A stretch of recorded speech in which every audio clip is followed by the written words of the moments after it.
काबुल आप पहुंच चुके हैं। ज़बीउल्लाह मुजाहिद साहब की प्रेस कॉन्फ्रेंस का अगर हम खुलासा जानना चाहें, 3-4 बड़ी स्टेटमेंट्स उनकी क्या आपको समझ आई हैं, तो पहले तो वो बयान करें, फिर आपसे बाकी सूरत हाल भी जानते हैं। आदिल जी, एक तो ये है कि ज़बीउल्लाह मुजाहिद साहब की जामी साहब प्रेस कॉन्फ्रेंस में ना सुन सका ना अटेंड कर सका। अच्छा। उसकी वजह ये थी कि मैं डॉक्टर उमर जाखिलवाल का इंटरव्यू कर रहा था, हाँ, जो तो वहां से कि खबर निकल आई होगी ना। साबिक जी जी जी हाँ, तो वो साबिक वज़ीर बताइए। ख़ज़ाना भी रहे हैं। और उसमें इम्पोर्टेंट बात मैं आपको ये बता दूं कि वो वाहिद पॉलिटिकल लीडर हैं अफगानिस्तान के, जो कि तालिबान जब कंट्रोल कर रहे थे पूरा अफगानिस्तान ऑलमोस्ट पंजशेर के अलावा, तो जाखिलवाल बाहर थे, वो निजी दौरे पर बाहर गए हुए थे और वो कंट्रोल करने के बाद वापस आए हैं। तो एक परसेप्शन ये है कि लोग खौफ से बाहर जा रहे हैं, जाखिलवाल बाहर से वापस आए हैं।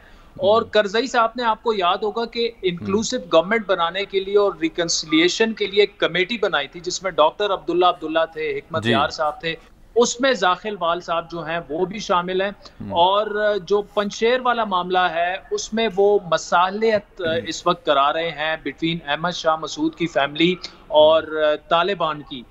तो ये जाखिलवाल साहब का बड़ा तफसीली इंटरव्यू है जो इंशाल्लाह बाद में वो होगा। लेकिन इस वक्त मैं सिर्फ आपको एक रात को, चूंकि इंटरनेट कनेक्शन काबुल में भी प्रॉब्लम है, लेकिन आज जलालाबाद में तो बहुत ज़्यादा थी, थोड़ा सा इस वक्त बेहतर है। जब हम तोरखम से पहुंचे जलालाबाद और फिर जलालाबाद से काबुल तक का सफ़र है, तो इसमें 2-3 परसेप्शंस हैं जिसको मेरे ख्याल में ख़त्म हो जाना चाहिए। मसलन एक तो ये कि तालिबान की प्रेजेंस जो है वो हमें सड़कों पर बहुत कम नजर आ रही है। पाकिस्तान में भी ये परसेप्शन है और इंटरनेशनल मीडिया में भी ये एक परसेप्शन जो दिया जा रहा है कि जी तालिबान, हर तरफ तालिबान है और उससे खौफ फैलाया जा रहा है।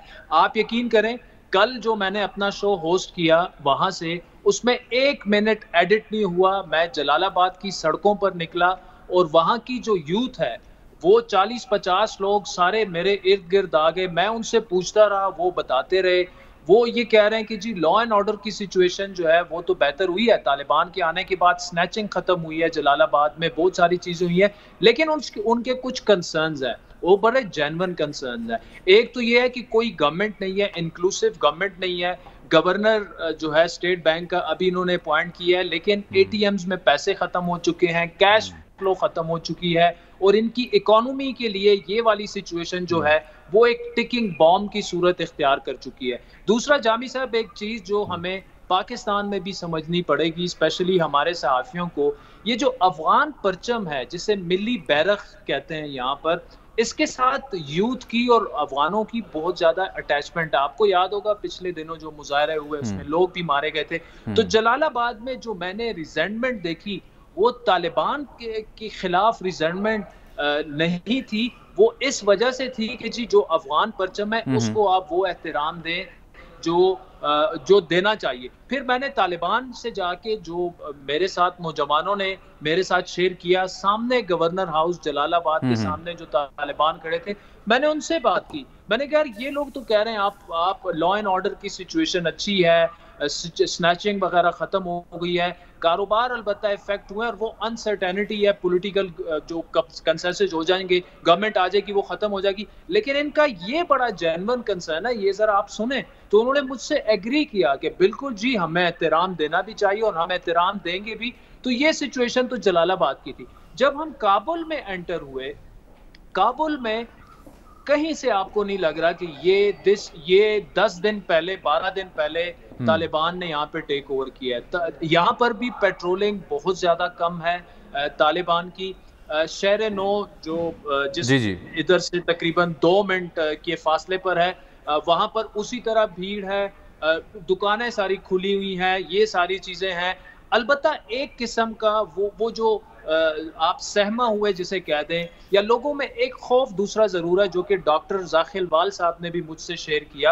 यानी अनसर्टेनिटी का एलिमेंट आप कह रहे हैं, प्रोबेबली एक अनसर्टेनिटी का भी एलिमेंट है जामी साहब। एक दूसरा एलिमेंट है, दूसरा एलिमेंट ये है कि ये जो बदले बदले से तालिबान नजर आ रहे हैं, क्या ये परमानेंटली बदल चुके हैं? क्या ये 3 महीने के लिए बदले हैं? क्या ये 6 महीने के लिए बदले हैं? देखिए, ये तो हम सब एक्सेप्ट करते हैं, तालिबान का एक माजी तो रहा है, 20 साल वो जंग लड़े हैं, उनके खिलाफ जो जिन लोगों ने जंग लड़ी है। आदिल, क्योंकि आप डॉक्टर उमर जाखिलवाल से तफसीली बात आज कर चुके हैं, तो क्या वो पंजशेर के मामले में पुरुमीद हैं कि वहाँ पर मुज़ाकरात के ज़रिए सीज़फायर हो जाएगा, या बिलाखिर ये ताकत ही जीतेगी या मुज़ाहमत जीतेगी? उनकी रीडिंग क्या है, असेसमेंट क्या है? पंजशेर का जामी साहब यहाँ अफगानिस्तान आने से पहले अहमद वली मसूद का मैंने बड़ा तफसीली इंटरव्यू इस्लामाबाद में बैठ कर किया था, और ये सवाल मैंने उनसे उस वक्त भी दोहराया था। 8 दिन पहले उनका इंटरव्यू हुआ था, वो क्लिप आप उठा के देख लें।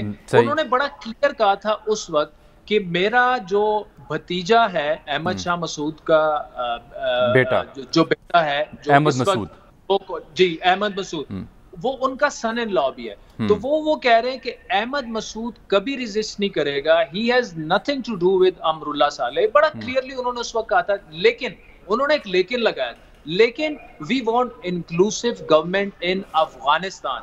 और यही जो हम जलालाबाद जा रहे हैं, उसमें प्रॉब्लम यह है कि तालिबान के जो जिम्मेदारान हैं वो ये बताते हैं कि प्रोबेबली अहमद मसूद और पंजशेर की जो क़यादत है वो ज़्यादा हिस्सा मांग रही है, अपने जुस्से से ज़्यादा 6 वजारतें या वजारत ख़ारजा में हिस्सा मांग रही है। उसमें जो डॉक्टर उमर ज़ाखिलवाल मसालित का किरदार अदा कर रहे हैं, और उन्होंने मुझे बड़ा क्लियरली कहा है, ही इज़ वेरी कॉन्फिडेंट कि तालिबान फोर्स का इस्तेमाल नहीं करेंगे पंजशेर में। तो मेरे ख्याल में ये थोड़ा सा ऐसे हो सकता है कि बार्गेनिंग वहाँ पर जिनका कब्जा है उनके यहाँ अवामुन्नास बिलखुसूस और बिलअमूम उनके यहाँ क्या ओपिनियन बनती है, और पाकिस्तान से क्या एक्सपेक्टेशन की जा रही है, और पाकिस्तान कहाँ स्टैंड होता दिखाई देता है आपको काबुल में? देखिए, इसमें 2-3 चीज़ें हैं। मैं यहाँ पे ना सिर्फ आम पब्लिक से इन टच हूँ, तालिबान को तो सारे देख भी रहे हैं, सुन भी रहे हैं। ज़बीउल्लाह मुजाहिद साहब सब काफ़ी सारे जर्नलिस्टों के साथ वो खुद व्हाट्सएप पे इन टच रहते हैं, बल्कि और उस अफगानिस्तान की पॉलिटिकल लीडरशिप से भी जो लोगों का ख्याल था कि जैसे ही तालिबान आएंगे वो भाग जाएंगे। फॉर एग्जाम्पल करजई साहब, अब्दुल्ला साहब, उमर ज़ाखिलवाल साहब, इन सब का अगर आप कलेक्टिव वो देखें, एक ओपिनियन या जो वो पाकिस्तान की तरफ देख रहे हैं, वो एक ही है। और वो चाह रहे हैं कि पाकिस्तान ने जिस तरह से एक तालिबान को मुज़ाकरात की मेज़ पर लेके आए, फैसिलिटेट किया उसको, फिर बाकी बहुत सी चीज़ों में फैसिलिटेट किया, तो अब लग रहा है कि तालिबान जो है वो पाकिस्तान की बात मानते हैं, क्योंकि तालिबान के लिए पाकिस्तान अब उनकी मजबूरी है। इंटरनेशनल लेजिटिमेसी अगर तालिबान को मिलेगी